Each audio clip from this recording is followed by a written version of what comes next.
میں ہوں محمد عزیر اور آپ دیکھ رہے ہیں عزیر کی آواز۔ خبروں کی شروعات کرتے ہیں سب سے حیران کر دینے والی سرخیوں کے ساتھ میں۔ اسرائیل نے حماس کو فوجی دائروں میں داخل ہونے کی دی اجازت، ملبوں کے نیچے قید، بندیوں کے اوشیش کی تلاش۔ برڈ فلو سے جرمنی میں تباہی، 4 لاکھ سے زیادہ پرندے ہوئے ہلاک، سنکرمن بے قابو۔ ابوظہبی میں اسرائیل کی پہلی دفاعی ٹینک کمپنی جاسوسی نصب و نظر سسٹم اب کھاڑی میں تعینات۔ نتنیاہو کی درخواست مسترد، عدالت بولی گواہی پوری دو، رعایت نہیں۔ غزہ میں کون سی فوج تعینات ہوگی؟ نتنیاہو کا سخت اعلان، فیصلہ صرف اسرائیل کرے گا۔ خبروں کی شروعات کرتے ہیں تفصیل کے ساتھ میں۔ غزہ کی سرزمین پر جاری ٹکراؤ کے درمیان ایک بے حد اہم فیصلہ سامنے آیا ہے۔ اسرائیل نے فلسطینی تنظیم حماس کو ان علاقوں میں جانے کی اجازت دے دی ہے جو ابھی بھی اسرائیلی فوج کے قابو میں ہیں۔ اس قدم کا مقصد ان اسرائیلی بندیوں کے اوشیش تلاش کرنا ہے جو جھڑپوں میں ہلاک ہو گئے تھے۔ اسرائیلی ذرائع کے مطابق حماس کے کارکن پچھلے 24 گھنٹوں سے ریڈ کراس اور ایجپٹ کی ٹیموں کے ساتھ ان مقامات میں تلاشی کا عمل انجام دے رہے ہیں۔ یہ علاقے یلو لائن سے آگے موجود ہیں جو ایک نقشائی حد ہے۔ اس کے آگے اب بھی اسرائیل کا سخت تخت قابو جاری ہے۔ بتایا جا رہا ہے کہ ویکینڈ کے دوران دونوں جانب نے وسیلہ بازوں کے ذریعے ایسی معلومات کا تبادلہ کیا ہے جس سے اوشیشوں کی نشاندہی ممکن ہو سکے اور تلاشی میں تیزی آئے۔ سیز فائر کے پہلے مرحلے کے تحت 20 بندیوں کو زندہ رہا کیا جا چکا ہے، جبکہ 16 بندیوں کی لاشیں واپس کی گئی ہیں۔ پھر بھی 12 بندیاں اب تک غائب ہیں اور ان کی تلاش جاری ہے۔ اس معاہدے میں یہ تصور بھی شامل ہے کہ غزہ کی پنہ تعمیر کی جائے گی اور ایک نیا انتظامی نظام قائم ہوگا جس میں حماس کا کوئی دخل نہیں ہوگا۔ یہی بندو آنے والی سیاسی تبدیلیوں کی طرف اشارہ کر رہی ہیں۔ غزہ میں یہ حالات ایک بے حد نازک مرحلے میں داخل ہو چکے ہیں۔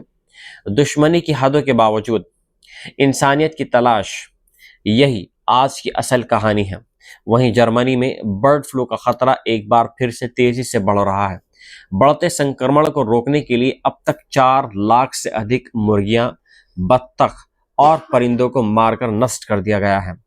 دیش کی پرمکھ ویگیانک سنستھا فریڈرک لیفرل انسٹی ٹیوٹ نے چیتاونی دی ہے کہ موجودہ حالات ورش 2021 کی گمبھیر لہر جیسے دکھ رہے ہیں جب جرمنی کو بھاری نقصان جھیلنا پڑا تھا۔ انسٹی ٹیوٹ کے مطابق اب تک 30 فارم میں برڈ فلو کی پشٹی ہو چکی ہے۔ سنکرمن پھیلنے سے روکنے کے لیے لگاتار بڑھتے استر پر پولٹری کو نشٹ کیا جا رہا ہے۔ حالانکہ ایکسپرٹس کا یہ بھی کہنا ہے کہ آنے والے دنوں میں استھتی کیسی رہے گی اور اس کا انومان لگانا ابھی مشکل ہے۔ اتر پوروی جرمنی کے راجیہ میکلنبرگ، ویسٹرن پومیرینیا اور برانڈنبرگ اس پرکوپ سے سب سے ادھک پربھاوت ہوئے ہیں۔ برانڈنبرگ کے مارکش آرڈرلینڈ ضلع میں ادھیکاریوں نے نئے سرے سے لگ بھگ 1,30,000 اور پکشیوں کو نشٹ کر دی تیاری کی ہے۔ اسی ورش اس شیتر میں قریب 1.5 لاکھ سے ادھک پولٹری پہلے ہی سماپت کی جا چکی ہے۔ وہیں برانڈنبرگ کے ہی لینومر تائخ لینڈ علاقے میں ساراسوں کی بڑے پیمانے پر موت کی جانکاری بھی سامنے آئی ہے۔ غورتلب ہے کہ 2020-2021 کی سردیوں میں جرمنی کو برڈ فلو کے پرکوپ کے کارن 20 لاکھ سے ادھک پولٹری کو مار کر نشٹ کرنا پڑا تھا۔ اس بار بھی لگاتار بڑھتے معاملوں نے ادھیکاریوں کو چنتا میں ڈال دیا ہے، کیونکہ برڈ فلو کے وائرس میں لگاتار بدلاؤ ہو رہا ہے اور سنکرمن کو نینترت کرنا چنوتی بنتی جا رہی ہے۔ اسرائیل اور انترراشٹریہ یعنی سنیکت عرب امارات کے درمیان تعلقات میں ایک اور اہم قدم سامنے آیا ہے۔ اسرائیلی اخبار معریف کے مطابق اسرائیلی حکومت نے اپنی نامور کمپنی کوٹرا پریسیجن ٹیکنالوجیز لمیٹڈ کو UAE میں ایک نئی شاخہ قائم کرنے کی منظوری دے دی ہے۔ اسے 2020 میں ہوئے سامانیہ کرن معاہدوں کے بعد کا سب سے بڑا دفاعی اور مالی اقدام قرار دیا جا رہا ہے۔ کنٹرو پریسیجن ٹیکنالوجیز ایک ایسی کمپنی ہے جو الیکٹرو آپٹیکل اور انفراریڈ نظم و نظر سسٹم تیار کرتی ہے۔ ان سسٹمز کا استعمال خفیہ کارروائیوں، نظارت، جاسوسی، نشانے بازی اور دفاعی مشنوں میں ہوائی اور سمندری علاقوں میں کیا جاتا ہے۔ کمپنی کی مشیناتی حالات دفاع اور ہوم لینڈ سیکیورٹی کے اداروں کو پردان کیے جاتے ہیں۔ رپورٹ کے مطابق نئی شاخہ کانٹراپ ایمریٹ لمیٹڈ ابو دھابی کے ADGM فری ٹریڈ زون میں کام کرے گی۔ کمپنی پوری طرح اسرائیلی مالکانہ حق میں رہے گی اور اس پر اسرائیل کی وزارت دفاع کی سخت سرکشا نگرانی ہوگی۔ اس شاخہ کا مقصد UAE کے اندر ہی کمپنی کے انت نظم و نظر سسٹمز کو بنانا اور تجنیسی سرگرمیاں انجام دینا ہے۔ اس طرح UAE اور آس پاس کے بازاروں میں مینٹیننس اور ٹیکنالوجیکل سپورٹ کی دستیابی اور آسان ہو جائے گی۔ پہلے مرحلے کی نویشی قیمت تقریباً 3 کروڑ امریکی ڈالر بتائی جا رہی ہے، جسے کمپنی کے شیئر اور مالکانہ قرض کے ذریعے پورا کیا جائے گا۔ شاخہ کی سربراہی ایک اسرائیلی چیف ایگزیکٹو سنبھالیں گے اور اختیارات پوری طرح باپ کمپنی کے پاس سے رہے گا۔ یہ فیصلہ اس بات کی دلیل ہے کہ اسرائیل اور UAE کے درمیان دفاعی تال میل اور اسٹریٹجک رشتے اب صرف سمجھوتے دستاویزوں تک محدود نہیں رہے، بلکہ عملی سطح پر تیزی سے آگے بڑھ رہے ہیں۔ عرب دنیا میں اس قدم کو نئی سیاسی طرز اور موقع پرست شراکت داری کا اشارہ بھی سمجھا جا رہا ہے۔ وہیں یروشلم ڈسٹرکٹ کورٹ نے اسرائیلی وزیر اعظم بنجامن نیتنیاہو کی دفاعی ٹیم کی اس درخواست کو سختی سے رد کر دیا ہے جس میں انہوں نے گواہی کے دنوں میں کمی کی مانگ کی تھی۔ لوکل میڈیا کے مطابق نیتنیاہو چاہتے تھے کہ انہیں ہفتے میں 4 کے بجائے صرف 3 دن عدالت میں پیشی کی ذمہ داری نبھانی پڑے، مگر عدالت نے صاف کہا ہے کہ سنوائی پہلے ہی منظوری کے مطابق کی جا رہی ہے۔ اس مقدمے کی سربراہی کرنے والی جج ریوکا فیلڈمین نے فیصلہ سناتے ہوئے کہا کہ عدالت اپنے طے شدہ نظام میں کسی قسم کی تبدیلی نہیں کرے گی۔ دوسری جانب 13 اکتوبر کو امریکی صدر ڈونالڈ ٹرمپ نے اسرائیلی صدر اسحاق ہرزوگ سے کھلی تقریر میں یہ مطالبہ کیا تھا کہ نیتنیاہو کو ان پر لگنے والے کرپشن الزامات سے معافی دی جائے۔ یہ بیان اسرائیلی سیاست میں ایک نئی بحث چھوڑ چکے ہیں۔ اسرائیل کی منسٹریل کمیٹی فار لیجسلیشن بھی ایک ایسے مسودہ قانون پر بحث کرنے جا رہی ہے جس کے ذریعے نیتنیاہو کے مقدمات کو غیر محدود وقت تک متولی کیا جا سکے گا۔ اگر یہ بل منظور ہو گیا تو اسے قانون سازی کے لیے کینیسٹ میں پیش کیا جائے گا، مگر اٹارنی جنرل غالی بہراو میارا نے اس طرح کی کسی بھی کوشش کی سخت مخالفت کی ہے۔ ان کا کہنا ہے کہ اپرادھک عملیات میں سیاسی دخل اندازی کو جگہ دینا ناقابل قبول ہے۔ نیتنیاہو جنوری سے کیس 1000، 2000 اور 4000 کے سلسلے میں پوچھ تاچھ کا سامنا کر رہے ہیں۔ یہ سب الزامات وہ پوری طرح نکارتے ہیں۔ ان کا مقدمہ 24 مئی 2020 کو شروع ہوا تھا اور وہ اسرائیل کی تاریخ میں پہلے موجودہ وزیر اعظم ہیں جو بطور ملزم عدالتی کٹگرے میں کھڑے ہیں۔ یروشلم کی عدالت کے اس تازہ فیصلے نے یہ صاف کر دیا ہے کہ نیتنیاہو کے لیے قانونی مشکلات کم ہونے کے بجائے اور گہری ہو سکتی ہیں۔ سیاست اور عدالت کا یہ ٹکراؤ آگے کس موڑ پر جا پہنچے گا، اس پر ساری دنیا کی نظریں جمی ہوئی ہیں۔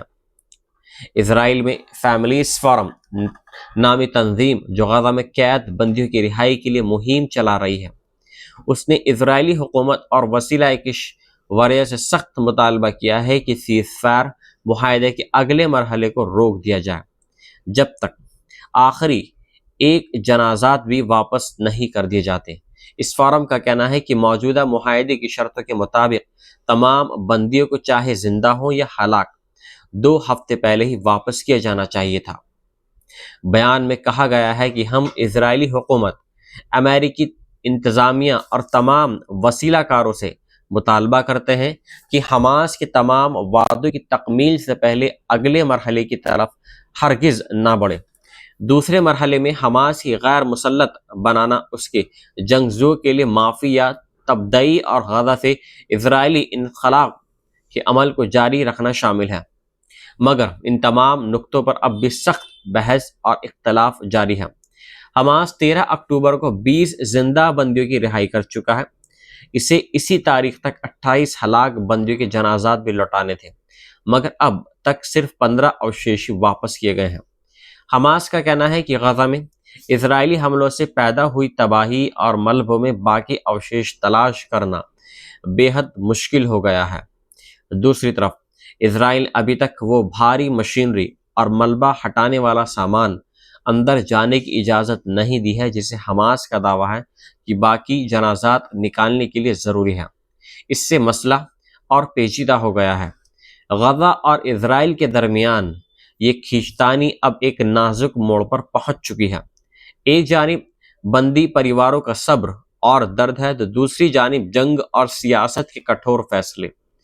دنیا کی نگاہیں اس تازہ تنازع پر ٹک گئی ہیں کہ انسانیت کی پکار بھاری پڑے گی۔ تکرار کی سیاست۔ اسرائیلی وزیر اعظم بنجامن نتنیاہو نے رویوار کو اپنے کابینہ اجلاس میں یہ گھوشنا کی کہ غزہ میں امن کی نگرانی کے لیے تجویز کی گئی انترراشٹریہ فورس کا ڈھانچہ وہی ہوگا جسے اسرائیل منظور کرے گا۔